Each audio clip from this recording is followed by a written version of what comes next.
Media plus के तमाम दर्शकों का स्वागत है। मैं हूं दीपांकर गुप्ता। आज हमारे मीडिया प्लस के कार्यालय में मौजूद हैं फॉर्मर डिप्टी सीएम और बीजेपी के कद्दावर नेता कविंदर गुप्ता जी। कविंदर गुप्ता जी, आपका मीडिया प्लस चैनल में स्वागत है। सर, क्लियर और स्पष्ट सवाल, इतनी हिम्मत हो गई है पीडीपी महबूबा मुफ्ती की कि वो सीधा कहती है कि तिरंगा जो है वो यहाँ पे कोई फिर से उठाने वाला नहीं होगा, सिर्फ हम जो ये अब पीपल अलायंस का उन्होंने पुराना सा तिरंगा उठाया वही उठाएंगे। और अगर उनके जो जम्मू में उनका जो ऑफिस जो गवर्नमेंट ने उन्हें दे रखा है, जो क्वार्टर वहाँ पे उन्हें ऑफिस के पर्पज, अगर वहाँ पे तिरंगा झंडा लहराया जाता है तो उस पर भी उनको ऑब्जेक्शन होती। आप क्या कहना चाहेंगे? देखिए, जब दिया बुझने वाला होता है तो ज़्यादा लाइट देता है, वही हिसाब इनका है। इनके दिन खत्म हो चुके हैं और आज हालात इस प्रकार के बन चुके हैं। हम जानते हैं कि जनता को मुंह दिखाने के काबिल नहीं। जनता में जाएंगे तो जनता इनको जवाब देने वाली है। 30 साल जो तबाही हुई और 70 साल से ये जो लगातार चल रहा था, इसके लिए यही दो खानदान उसके जिम्मेवार हैं। कश्मीर में हर दिन पत्थरबाजी, वहाँ पर कोई मिलिटेंट का जनाजा निकलता तो लाखों की तादाद में जनता, हुर्रियत द्वारा पाकिस्तान के झंडे चढ़ाए जाना, इन सब चीज़ों पर भारतीय जनता पार्टी की सरकार ने लगाम लगाई है। धारा 370 हमारा एजेंडा था, हमने उसको ख़त्म किया है और कोई ऐसा शख्स नहीं है जो धारा 370 को वापस ला सके। जहाँ तक तिरंगे का सवाल है, तिरंगा हमारी शान है। इसके लिए कश्मीर में ही हमारे चाहे सुरक्षा बल हों या इस तिरंगे के कारण से बहुत लोगों ने अपनी शहादत दी है। उनकी शहादत को बुलाया नहीं जा सकता और इस प्रकार से अपमान करना अगर कोई भी करेगा तो उसको उसके खिलाफ कार्रवाई की जाएगी। उसका जो अंजाम है जेल होगा। तो महबूबा को ये समझना चाहिए, ऐसी गिद्दड़ भभकियों से कोई डरने वाला नहीं है। अगर चलना है, भारत में रहना है, तो भारत की बात करनी होगी, ना कि चाइना और पाकिस्तान की। सर, डॉक्टर फारूक अब्दुल्ला की बात कर रहे हैं तो क्या उन्हें जेकेसीए सता रहा है, ईडी सता रहा है, या फिर रोशनी एक्ट में जो अलॉटमेंट्स हैं बठिंडी में उनका खुद का मकान जो है वो बताया जाता है कि स्टेट लैंड पर है, ये सता रहा है, जिसकी वजह से ये तमाम जो है पीपल अलायंस बना रहे हैं। पूरी ज़िंदगी भर अगर हम बात करें, पीडीपी और नेशनल कॉन्फ्रेंस, पूरी ज़िंदगी भर ये लोग लड़ते रहे, आज पीपल अलायंस के नाम पे सामने आए हैं। देखिए, हम सब जानते हैं जितनी देर ये सत्ता में रहे, हर दिन इन्होंने एक नया जुर्म किया है। उन जुर्मों की सज़ा तो सामने आएगी ही और ये लोगों के एक कल्प्रिट है और जनता इनको सज़ा देने वाली है। अभी तो जनता में नहीं गई, अब तो अपने आप में। और करोड़ों रुपया मैं पूछना चाहता हूँ कि एक साधारण मास्टर जो था, उसके आगे खानदान की अरबों रुपया जायदाद कैसे बनी? मैं भी राजनीति में पिछले 45 साल से हूँ और मुझे लगता नहीं कि मेरे बैंक में कोई 5,000 रुपये से ज़्यादा होगा। तो ये पैसा कहाँ से आता है और कैसे बनता है पैसा, ये लोग। और कभी इन्होंने यहाँ पर कश्मीर में कांग्रेस की सरकारों ने, दूसरों ने ऑडिट करने के लिए भी मना कर दिया था। जो पैसा आता था उसकी कोई ऑडिट नहीं होती थी। सारे आधार पर इनके जो पोल हैं खुलने चाहिए। इनकी जो असलियत है वो जनता के सामने आने वाली है। इसीलिए ये फ्रस्ट्रेशन है, जो लोग इनको पूछ नहीं रहे हैं। और आप सब जानते हैं कि जब धारा 370 टूटने के बाद एहतियाती तौर पर इनको नज़रबंद किया गया तो कोई भी एक भी नेता ने उसके खिलाफ आवाज़ नहीं उठाई। और इस सारे माहौल में महबूबा जी के जो 70% मंत्री थे, जो हमारे साथ भी सरकार में थे, छोड़ करके इनको चले गए। तो हम खुद समझ सकते हैं, जब वो खास लोग इनके साथ नहीं रहे तो जनता कितना इनके साथ चलेगी, आने वाला समय बताएगा। सर, एक्सेशन डे यानी विलय दिवस की बात करें, आज 25 तारीख है, कल एक्सेशन डे है। पिछले 75 सालों से यहाँ पर कभी एक्सेशन डे की छुट्टी नहीं हुई, पहली बार सेंट्रल गवर्नमेंट ने अनाउंस की है। क्या आप समझते हैं कि इंटेंशनली ये छुट्टी कभी अनाउंस नहीं की गई, क्योंकि ये लोग कभी चाहते ही नहीं थे कि एक्सेशन डे जो है वो कभी फोरफ्रंट पे आए? देखिए, महाराजा हरि सिंह ने पूरी तरह से अपनी स्टेट का विलय भारत में किया था, लेकिन उसके कागजात मौजूद हैं, उसके सारे डॉक्यूमेंट्स मौजूद हैं।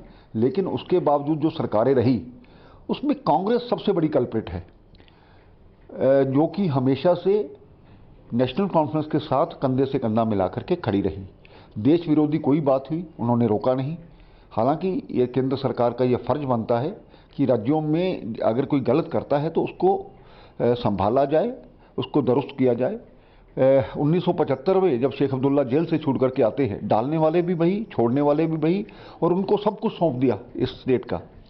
तो इस सारे विषय में केवल इतना कहूँगा कि भारतीय जनता पार्टी, ये देश मेरा है, ये राष्ट्र मेरा है, केवल एक हमारी राजनीतिक पार्टी नहीं है। हम इस राष्ट्रवाद की एक धारा को लेकर के चलते हैं। उन लोगों का सम्मान होना चाहिए जिन्होंने विलय यहाँ पर किया। मैं ये भी कहना चाहता हूँ कि मैं 1905 से 1910 तक मेयर था, तो सरकारें रही, सब रहा, हालांकि उनके परिवार के लोग भी रहे। महाराजा हरि सिंह को कई सम्मान नहीं दिया गया। तो मुझे याद है वहाँ पर जब मैं सरकार को नेशनल कॉन्फ्रेंस की थी, जब मैंने वहाँ उनकी मूर्ति स्थापना करने की कोशिश की तो उस पर बड़ा विरोध जताया गया। लॉ एंड ऑर्डर का मसला बनेगा, ये है, उधर से उमर अब्दुल्ला निकलते हैं, उनको अच्छा नहीं लगेगा, इस प्रकार की बातें आई। लेकिन हमने उसको किया। भारतीय जनता पार्टी जब जब इस सरकार में आएगी अपना एजेंडा पूरा करेगी, और पूरा देश के लिए ने इसके लिए हमें समर्थन दिया है, तो उसके लिए हम तत्पर हैं। चलिए सर, अब बीजेपी की बात कर लेते हैं। आप ही लोगों ने इलेक्शंस करवाई, जो ग्राउंड पे पंचायती राज इलेक्शंस करवाई, उसके बाद बीडीसी चेयरमैन बने, लेकिन आज कहीं ना कहीं बीडीसी चेयरमैन जो हैं वो नाराज़ दिखते हैं। उनका ये कहना है कि पैरेलल बॉडी बनाई जा रही है। एक कन्फ्यूजन और केओस नहीं हो गया ये एकदम से इतना ज़्यादा पैरेलल सिस्टम बनाने से? देखिए, ऐसा नहीं होता। असल में जो सरकारें यहाँ पर रही, उन्होंने कभी पंचायती राज को, ये नगर निगमों को, लोकल बॉडीज़ को मजबूत होने ही नहीं दिया। यहाँ पर जो एमएलए रहे, उनको लगा कि उस सभी के मालिक हम ही हैं। आप किसी भी स्टेट में चले जाइए, वहाँ पर पंचायती राज, ये गांधी जी का सपना था, ये हमारे देश के संविधान में लिखा हुआ है। लेकिन पंचायतों के पूरे देश में 13 बार इसके इलेक्शन हुए और हमारी स्टेट में 3 बार इलेक्शन हुए। 1978 में इलेक्शन हुए थे लोकल बॉडीज़ के, उसके बाद 2005 में हुए। 27 साल का वक्फा, और 2010 में जब मैं हटा था, मुझे याद है, उसके बाद 2018 में इलेक्शन, 8 साल का वक्फा। क्या इसके पीछे हमें लगता नहीं है कि कहीं ना कहीं हम जो पंचायती राज को ख़त्म करने जा रहे हैं? जो पंचायती राज का सिस्टम है उसको हम सब जानते हैं। जिला परिषद भी होती है, वही लोग चुन करके आते हैं। सरकारों में सिस्टम रहता है, first stage, second stage, third stage, ये भी उसी इलेक्शन का एक हिस्सा है। इस चीज़ को समझना होगा। क्या आज बीडीसी में जो लोग आए हैं उनको ये पता होना चाहिए कि ऊपर भी जिला परिषद बनाए बिना जो डेवलपमेंट है वो पॉसिबल नहीं है। जब तक पूरा ढांचा नहीं बनेगा तब तक ये चीज़ें नहीं हो पाएंगी।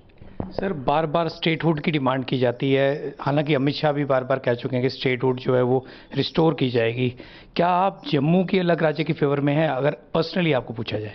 देखिए, भारतीय जनता पार्टी का कोई एजेंडा नहीं है अभी ये राज्य अलग करने का। बाकी छोटी स्टेट्स बनती हैं, और हमने मध्य प्रदेश को छत्तीसगढ़ बनाया, वो बहुत बड़ी स्टेट्स थी।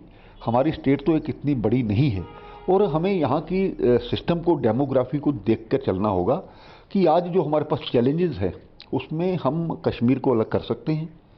ये जो इस प्रकार के अलायंस के लोग अगर गलती से आ जाते हैं तो ये किस तरह के बिल पास करेंगे?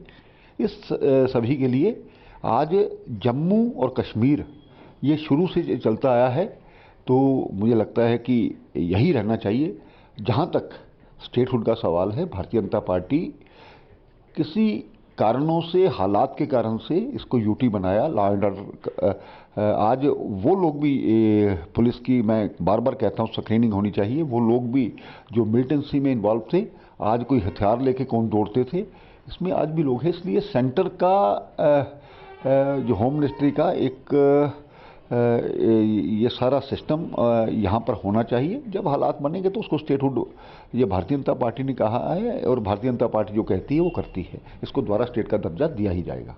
सर, एक बड़ा पेचीदा मामला है, हालांकि किसी के रहमो करम पर थे, कैजुअल लेबरर्स थे, सीपी वर्कर्स थे, कभी 61,000 हुए, फिर 1 लाख हुए, 1,25,000 हुए। अब जो हाल ही में एक बयान आया, मनोज सिन्हा जी ने प्रेस कॉन्फ्रेंस में बोला कि उनके पास जानकारी है 1,60,000 लोग हो चुके हैं। अब किसने रखे, कब रखे, वो कांग्रेस की देन थी, पीडीपी की थी, अल्टीमेटली आप लोगों के खाते में पड़ गए हैं, बड़े दिनों से प्रोटेस्ट कर रहे हैं, क्या कहना चाहेंगे? देखिए, वो हमारे लोग हैं। किसी ने अगर गलतियां की हैं तो उसको सुधारना हमारी कोशिश है। मुझे याद है जब मैं स्पीकर था, सरकार में थे, तो उस वक्त ये रिकॉर्ड 60,000 आया था। जब लिस्टें बनने लगी तो 1 लाख हो गया। आखिर वही लोग जो इस सारे स्कैम में इन्वॉल्व थे, मैं नहीं चाहता कि आज भी बहुत से डिपार्टमेंट्स इन्हीं कैजुअल लेबर्स के कारण से चल रहे हैं, लेकिन उसको किस प्रकार से झांसा दे करके उनको फ्यूचर को ख़राब किया गया, उनके परिवारों को ख़राब किया गया। रहबरे तालीम, रहबरे खेल, रहबरे जंगलात, इस प्रकार के बहुत से ऐसे डिपार्टमेंट बनाए। जब जवानी का आदमी का समय होता है, 7 साल उसका वो पीरियड दिया जाता है, उसके बाद उसको ऐसे मझधार में छोड़ देना, ये गलत है। हम वादा करते हैं कि फेज मैनर में सभी को हम करेंगे, और लेकिन जो एक्चुअल लिस्ट होगी उसको करेंगे। अगर कोई गलत करवाना चाहेगा वो नहीं होगा।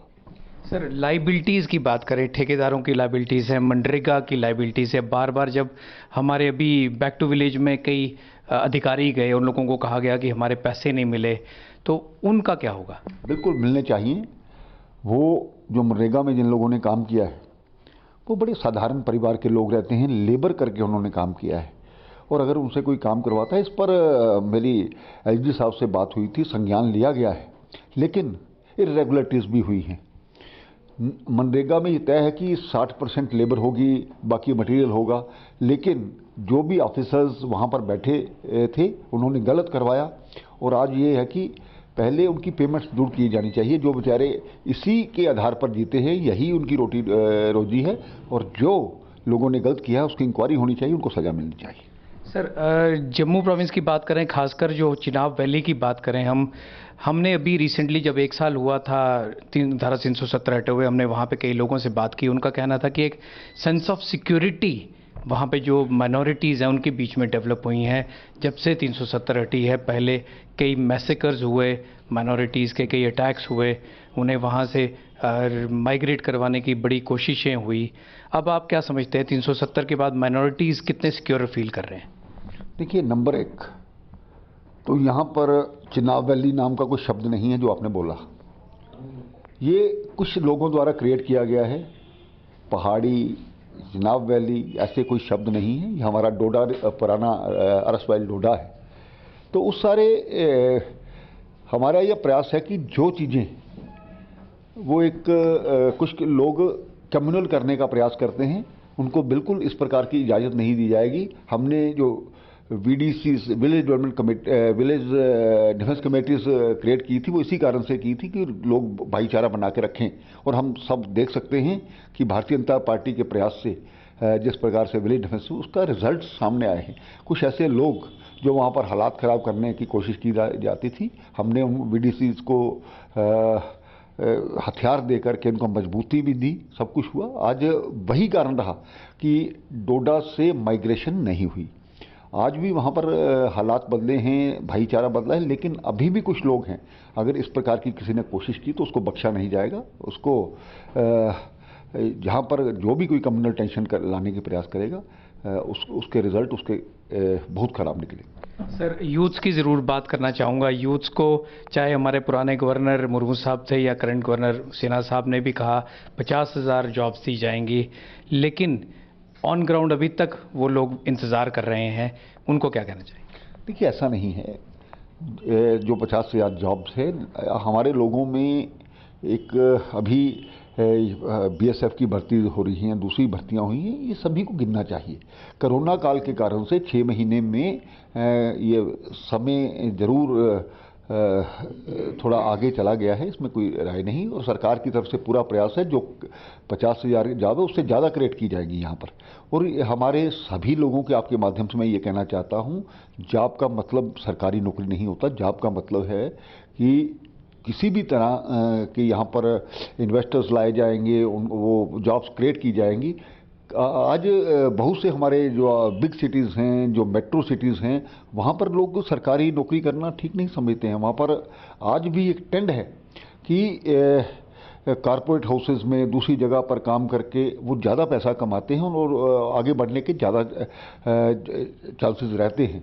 तो हमारे लोगों को इस प्रकार से कभी दिया, क्योंकि यहाँ पर सरकारों की गलतियों के कारण से इन्वेस्टर्स नहीं आए, जहाँ पर जो फैक्ट्रीज थी वो भगा दी गई बाहर।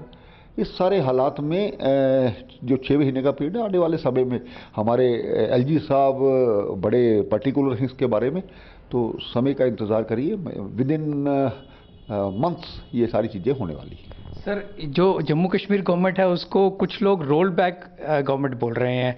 पहले order Jammu Kashmir government issue करती है, उसके बाद सेंटर से कोई इंस्ट्रक्शंस आती हैं, फिर अलग अलग ऑर्डर्स रोल बैक होते हैं। ये मिसकम्युनिकेशन क्यों है सेंटर और स्टेट गवर्नमेंट के बीच में?